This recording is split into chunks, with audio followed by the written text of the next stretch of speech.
1988, la Corte Interamericana de Derechos Humanos hizo algo que nunca antes había hecho. Condenó a un estado, a un país entero, por la desaparición forzada de una persona. Hablamos de Manfredo Velázquez. Pero, ¿saben qué? Esa condena fue apenas el comienzo. Lo realmente complicado, la pregunta más difícil, venía justo después.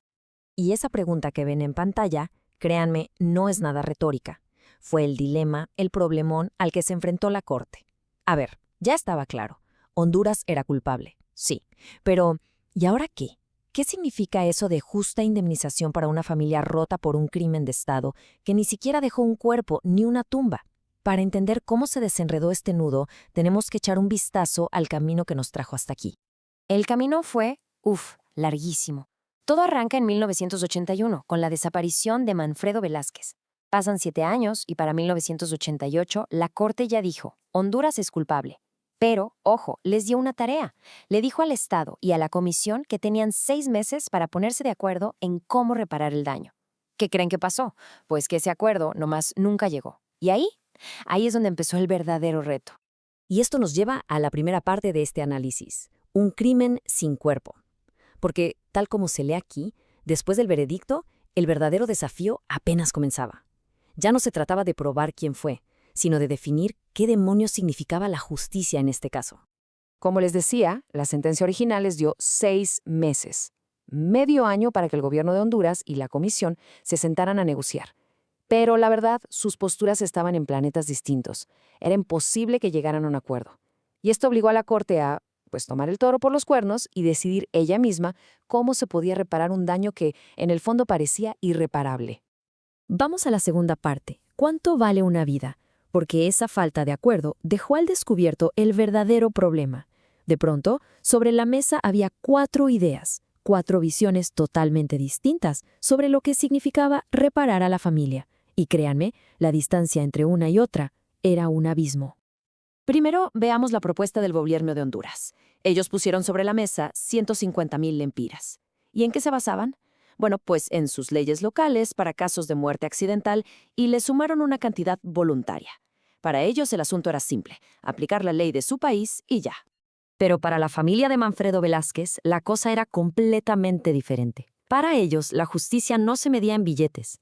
Lo que ellos pedían era un cambio de raíz. O sea, querían que se acabaran las desapariciones forzadas para siempre, que se investigaran todos los casos, no solo el de Manfredo, que los responsables fueran a juicio, que hubiera memoriales públicos. Incluso pedían que se desmantelaran las fuerzas represivas del Estado. En resumen, querían asegurarse de que algo así no volviera a pasar jamás. Y bueno, además de la familia, teníamos las propuestas de sus representantes. Por un lado, la Comisión Interamericana proponía cosas muy concretas: pensiones, vivienda, educación para los hijos y una suma de dinero que la Corte decidiera. Pero luego, los abogados de la familia llegaron con sus propios cálculos y, ¡wow!, pedían más de 9.9 millones de lempiras. ¿De dónde salía esa cifra? Pues incluía lo que Manfredo habría ganado en su vida, el daño moral a la familia, y algo bien importante: daños punitivos, o sea, un castigo para el Estado. Entonces, tenemos un escenario súper complejo, ¿no? ¿Cómo le hizo la Corte para navegar entre propuestas pero tan diferentes? Bueno, aquí es donde entramos a la tercera parte, la balanza de la justicia. Vamos a ver qué principios usó para tomar su decisión. El punto de partida, digamos que la regla del juego, fue el artículo 63.1 de la Convención Americana. Este artículo es clave porque básicamente le da a la Corte la autoridad no solo para decir aquí hubo una violación, sino también para ordenar que se arreglen las consecuencias y que se pague una justa indemnización. Esta fue, por así decirlo, su brújula. Y para usar esa brújula, la Corte aplicó un principio fundamental: el derecho internacional está por encima de las leyes de cada país. ¿Qué significa esto en español simple? Que a la Corte no le importaba lo que dijera la ley hondureña sobre muerte accidental.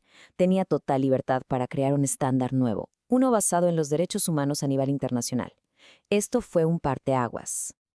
Ahora, aquí la Corte tomó una decisión importantísima. Dijo no a los daños punitivos. ¿Se acuerdan que los abogados los pedían? Bueno, la Corte aclaró que su objetivo no era castigar a Honduras como si fuera una multa de tránsito. No.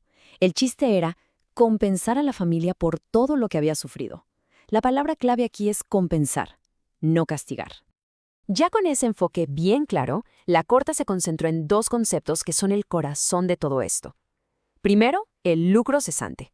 Suena complicado, pero es simplemente el dinero que Manfredo Velázquez hubiera ganado si no lo hubieran desaparecido. Y segundo, el daño moral. Esto es el reconocimiento de todo el sufrimiento, la angustia, el dolor psicológico que vivió su familia. Y con todo esto en mente, llegamos por fin al momento clave, la cuarta parte, la sentencia. Y les adelanto, fue una decisión que iba mucho, mucho más allá del dinero. Un fallo que cambiaría las reglas del juego. La cifra final que la Corte ordenó fue de 750.000 lempiras. A ver, pongamos esto en perspectiva. Era muchísimo más de lo que ofrecía el gobierno, pero también bastante menos de los casi 10 millones que pedían los abogados. La Corte buscó un punto medio, un equilibrio basado en los principios que ya vimos. Pero lo más interesante es cómo llegaron a ese número exacto. No fue un número al azar. La Corte lo explicó clarito. 500.000 lempiras por el lucro cesante, o sea, lo que habría ganado Manfredo, basado en un cálculo cuidadoso de sus ingresos probables. Y los otros 250.000 fueron por daño moral. Y esto se basó en pruebas, en testimonios de expertos psiquiatras que demostraron el nivel de sufrimiento de la familia. Y no solo dijeron cuánto, sino también para quién. La Corte fue súper específica en cómo se debía repartir ese dinero. Una cuarta parte, el 25%, era para su esposa. Y las otras 3/4 partes, o sea, el 75%, para sus hijos.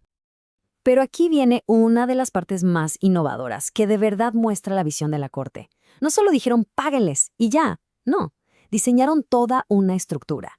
Le dieron a Honduras 90 días para pagar y sin cobrarles impuestos. Pero lo más genial fue lo que hicieron con la parte de los hijos. Ese dinero se iba a un fideicomiso, una especie de cuenta de ahorro protegida en el Banco Central, y no lo podrían tocar hasta que cumplieran 25 años. Estaban asegurando su futuro. Y con esto llegamos a la última parte, porque esta sentencia no fue solo sobre la familia Velázquez. Vamos a ver el legado que dejó, cómo este caso se convirtió en una pieza clave para los derechos humanos en todo el mundo. El impacto de este caso, de verdad, es enorme. Básicamente, esta sentencia dejó varias cosas clarísimas para el futuro. Primero, los estados están obligados a reparar todo el daño que causan. Segundo, el daño moral no es un invento, es algo real y se tiene que pagar por él. Tercero, las cortes internacionales tienen la última palabra en reparaciones, no las leyes locales. Y quizá lo más importante, la propia corte se encargaría de vigilar que se cumpliera la sentencia, para que no fuera solo letra muerta. Al final, todo este caso nos deja con esta pregunta, ¿no? Una pregunta que sigue flotando en el aire. Sí, la Corte le puso un precio a una vida y reconoció el dolor inmenso de una familia. Pero ¿puede una sentencia, por más revolucionaria que sea, traer una justicia real y completa? Sobre todo cuando hablamos de un crimen cuyo objetivo era literalmente borrar a una persona de la faz de la tierra. Es una pregunta difícil y quizá la respuesta todavía la estamos buscando.